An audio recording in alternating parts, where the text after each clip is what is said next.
So today we're taking a look at a possibly interesting toy. This is the RXP 22 from Retay, or it could be RX222 because, you know, they put their own guns in front of the... Anyways, comes in a sleeve and then it comes in a cardboard box. Fine with that. Inside the box, you do get your firearm. We'll set that down for a second and take a look at the box. Stop, read owner's manuals before handling this firearm. Oops.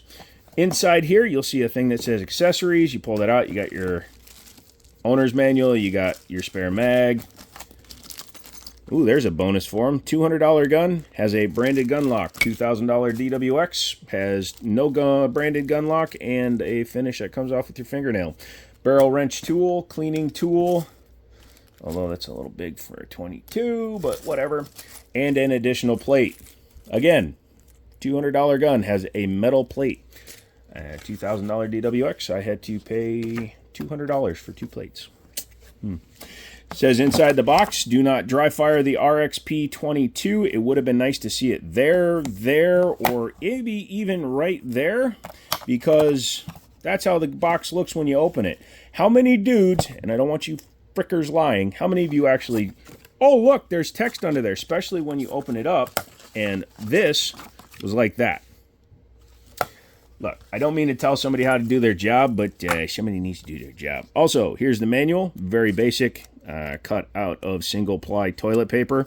And also, could you have used a darker image? Not a big deal on the front, who gives a crap? It's just a picture of the gun that you can't identify.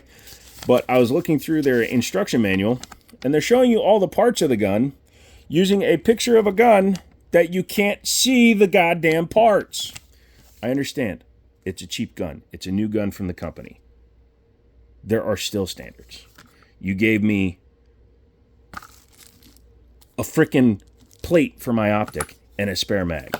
You could take the time to take a picture of your tan gun and use it for your owner's manual. You pick the stupidest things to complain about. Yes, I do, because I'm looking at this from a buyer standpoint, not just an enthusiast standpoint. Let's go ahead and close the box up, though, and we'll stand that right there. We'll do that. All right. Oh, my God, I dropped this thing that has a thing written on it that you should definitely Google. And then we'll take a look at the firearm. Let's go ahead and clear it. Weighted mag, we'll get back to that. I do have a snap cap in here, so it's going to come flying out. Boink! There you go. I use snap caps in my 22s. This allows you to dry fire them. You can see why you don't want to dry fire a 22 because, man, the striker could hit the face of the breech or the chamber and damage itself. You don't want to do that. That's just from dry firing this one, by the way. That's a freaking heavy-ass spring in there. But, yeah, this is the RXP 22 made by Retay. I know them from their shotguns, but apparently they decided to make a pistola. Looks a lot like the GSG Firefly. However, the GSG Firefly is actually a very different pistol. It just, they happen to pick a 226 or 228 or 229 in this instance to model their gun after. Double action, single action. This one comes threaded barrel and optics ready out of the box. You do have to give up your rear sight when you add an optic, but this thing is already drilled and tapped for RMR, so the holes are out the extreme. This is a 22, so it's not going to be needing as much material to bite into to keep an optic secured. Has a fiber optic front and a blacked out rear, so that's pretty good. Front and rear slide serrations. He's dyslexic with his pointy finger. Has a flat face trigger. Has 3 cuts on the front of the trigger guard because somebody obviously had 6 extra seconds and a CAD program because that literally does nothing. However, at least they're horizontal instead of vertical. If you hear pops, it's 4th of July when I'm filming this, so people are out there.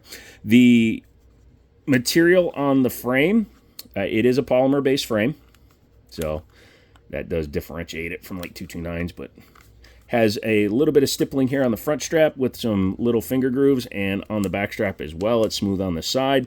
This is a 22, so if you have a problem retaining a 22, you might have bigger issues. Has a manual safety. This is not an ambi gun in any way. The safety goes backwards. I'm trying to think of which gun I recently looked at that had their safety backwards the same way.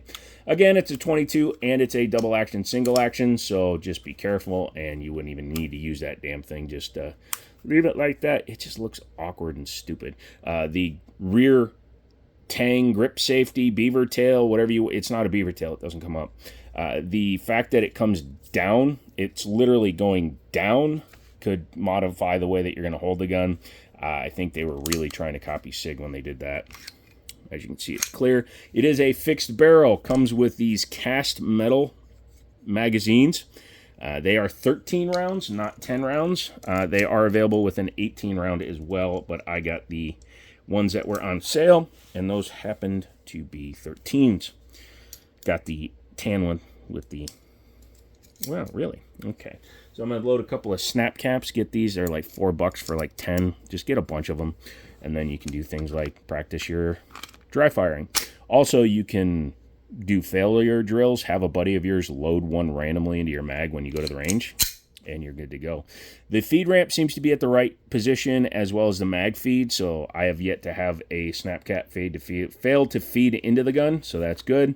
Has no decocker, even though it's double action, single action, so I would refer to this more as double strike capable, but again, it's a 22. You can easily decock it like that. I think, yep, you just can't decock it. So you can charge the gun while it's on safe, you just can't decock it, which again is a little bit of a missed opportunity for safety. So the magazine does have a finger groove on it as well, so I can get my whole hand on it. Take down right there. Again, slide lock, slide release. It's pretty vestigial, but this being a light and slide, it doesn't need a lot of pressure to release it. Let's talk about that trigger real quick. In double action mode, this thing is super freaking heavy. Like, it stops my scale. So my digital trigger gauge stops at 14 pounds. This thing maxes it out every time.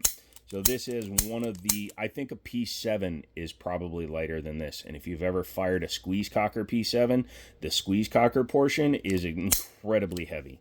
So yeah, it's pretty bad. I'm going to go ahead and rack out one. See, there's another one. And then we can see the reset.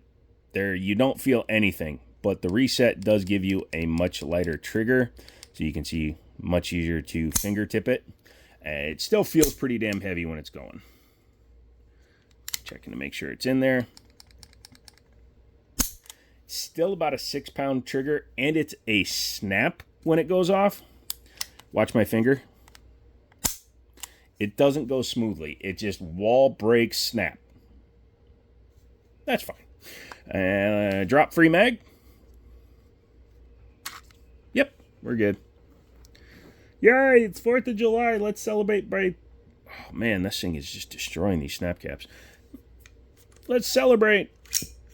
So I'll go ahead and show you. Yeah, these snap caps are taking a hit. So at least you know that that spring is like that for a reason.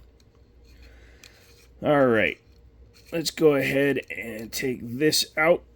Ooh, don't lose your little rings and stuff. We're going to go ahead and take her apart. In order to do that, go ahead and take that down. Pull your gun back. Okay.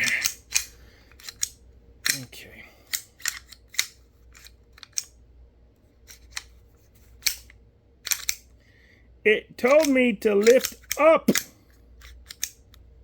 Be right back. I had the RTFM.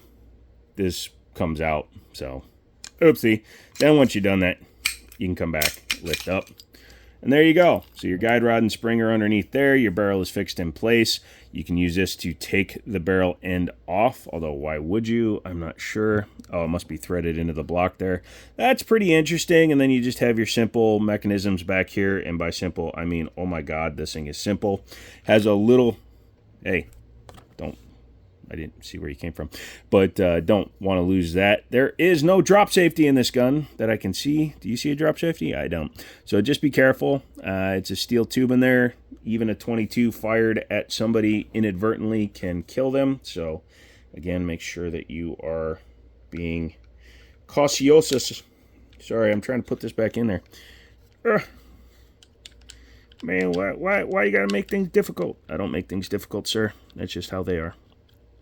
No, I've met you before. You make things difficult. Yeah, true. So what we're going to do is go ahead and put the guide rod and the spring back in. The construction's fine on this whole gun. It's nothing to write home about, but it's definitely not the worst. This thing weighs literally nothing. This is... Look, it barely compresses the cardboard sleeve, whereas the mag... Yeah, the mag weighs more than the slide. Why isn't this a positive review of the gun? Because I haven't shot it yet. The gun may be absolutely fine. Like, it may shoot 100% fine. 100% fine. Or it might be a piece of crap. We won't know until we shoot it, will we? Unky Joe has weird ways of saying things. Yeah, he does. Also, why are you being a jick?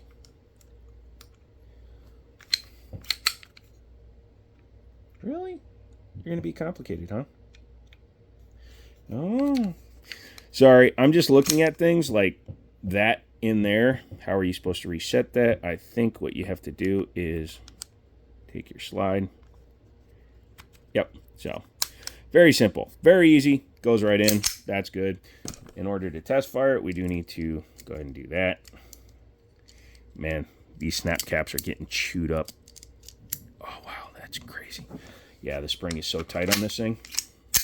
But it's still feeding them, which is kind of impressive. There we go. Put this lock ring back on there. Okay, put this lock ring back on there. Put it back in there. Okay, yeah. Again, I learned these guns just along with you guys. This might be like, oh my god, this is such a boring video. He's barely talking about doing anything. Look, dude, it's a 22 caliber fixed barrel gun. That doesn't do a lot, right? So we're just having some fun, checking it out. Rack it back. Make sure the snap cap is in there. Put it back.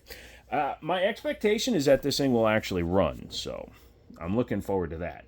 My hope is that it runs because, well, you guys paid for this. YouTube money paid for this. So you guys subscribing, coming along, liking these videos, doing all that stuff allows me to pick up more things for the channel. And this was one of them. For a couple of $100, I was like, oh, you know what? Let's take a chance on this Retay and see if it's any good. And worst case scenario, maybe I'll give it away. Maybe I won't. Maybe I'll sell it in my store. Maybe I won't. What? He has a store? Yeah, he does. It might be something worth Googling and finding out for yourselves. So come back for another video because I do have another pickup that I want to film and one with a little bit more information. So do me a favor, hit that like button, subscribe, type in booger if you made it this far. Come back for another one. And as always, I'll talk to you later.